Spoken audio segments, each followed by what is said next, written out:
बिस्तर पर बैठकर परीक्षा दे रहा बीमार परीक्षार्थी। आप सबका स्वागत है न्यूज लाइन कोलकाता में। बसीरहाट के धन्यकुड़िया अस्पताल की यह घटना है। धन्यकुड़िया हाई स्कूल के एक छात्र जिसका नाम सत्यजीत मंडल है, गोराईतला हाई स्कूल में उसकी परीक्षा सिट थी, लेकिन आज सुबह से ही छात्र की तबीयत खराब हो गई। सिर दर्द और उल्टियां शुरू हो गई। धनकुड़िया अस्पताल ले गए, साथ ही उसके स्कूल को भी सूचना दी गई। कुछ ही घंटे में माध्यमिक शिक्षा बोर्ड ने अस्पताल में उनकी जांच की व्यवस्था कर दी। वो अस्पताल के बिस्तर पर बैठकर ही परीक्षा दे रहे हैं। सभी व्यवस्थाएं उत्तर 24 परगना जिला परिषद के वन अधिकारी के निर्देश के तहत धनकुड़िया ग्राम पंचायत के प्रधान प्रतिनिधि सुखेंद्र घोष बिल्लू, बसीरहाट नंबर 2 ब्लॉक अधिकारी काजी मोहम्मद हसन द्वारा की गई है। आइए देख लेते हैं न्यूज लाइन कोलकाता के माध्यम से पूरी रिपोर्ट। मंडल धान्यकुड़िया रथखोलाय बाड़ी। এখন ওর শারীরিক অসুস্থতা ছিল। ধান্যকুড়িয়া হাই স্কুলে পড়তো, ছাত্র ছিল। গোরাইতলা হাই স্কুলে ওর সেন্টার পড়েছিল। এখন ওর অসুস্থতার কারণে এখন ওর স্যালাইন চলছে। ওর প্যাঙ্ক্রিয়াসে একটা সমস্যা আছে শুনছিলাম ডাক্তারদের কাছে। এবার সেই শুনে আমরা আমাদের কাছে খবর যাই, রনিদা এটিএম আবদুল্লাহ আমাকে পাঠায় যে তাড়াতাড়ি বিষয়টি দেখার জন্যে।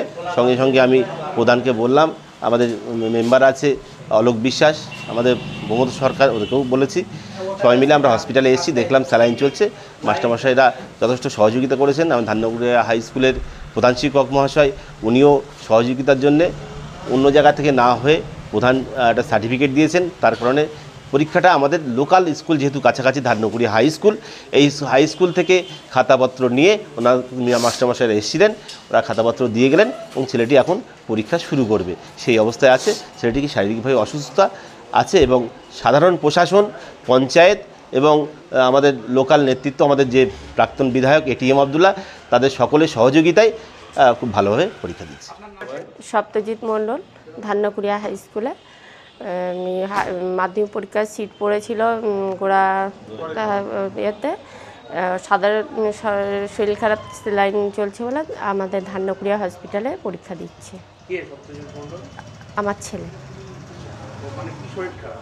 ওর খাদ্য নালীর সাথে একটা পায়খানার নালীর সাথে একটা ধবলের শিরা আটকে গেছিল। এখন অনবরত বমি করছে। হ্যাঁ। হ্যাঁ, ধান্যকুড়িয়া হসপিটালে। হ্যাঁ হ্যাঁ, আমাদের দাদা করে দিয়েছে।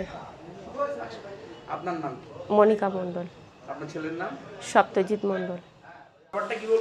সত্যজিৎ মণ্ডল 1 বছর আগে ওর একটা খাদ্যনালীর সাথে পায়খানা নালীর একটা সমস্যা ছিল, একসঙ্গে হয়েছিল।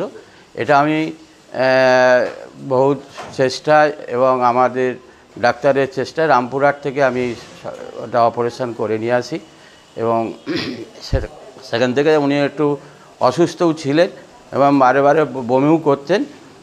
এখন হঠাৎ গতকাল রাত্রির থেকে আবার বমি শুরু করে। বমি শুরু করার পর ওনাকে আমি হসপিটালে ভর্তি করি। হসপিটালে ভর্তি করার পরে এখন স্যালাইন চলছে এবং পরীক্ষাটা ঠিকমতো যাতে হয় তার জন্য আমরা খুব দৌড়াদৌড়ি করেছি। এটিএম আবদুল্লাহর কানে এটা খবর যায়।